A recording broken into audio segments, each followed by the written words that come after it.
ఈ రోజు నేను చికెన్ సెమీ గ్రేవీ కర్రీ చూపించబోతున్నాను. దీనికి 1/2 kg చికెన్ ముందుగానే వాష్ చేసి మ్యారినేషన్ చేసి పక్కన పెట్టుకున్నాను. అండ్ అలాగే కావాల్సినవన్నీ ఇప్పుడు కట్ చేసి పక్కన పెట్టుకుంటున్నాను.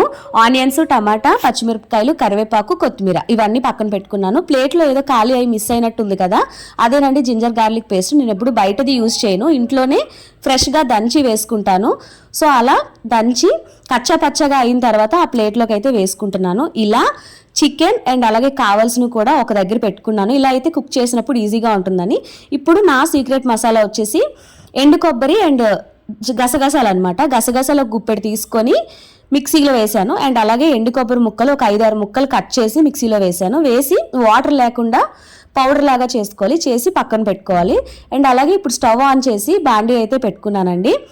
కొంచెం వేడెక్కిన తర్వాత ఒక 2-3 స్పూన్లు ఆయిల్ అయితే వేసాను.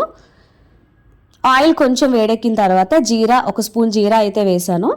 తర్వాత కరివేపాకు అండ్ అలాగే ముందు కట్ చేసుకున్న పచ్చిమిరపకాయలు కూడా నేను ఇప్పుడే వేసేసాను. కొత్తిమీర కట్ చేసుకున్నాం కదండి, అది హాఫ్ ఉంచి హాఫ్ ఇక్కడ వేసుకున్నాను.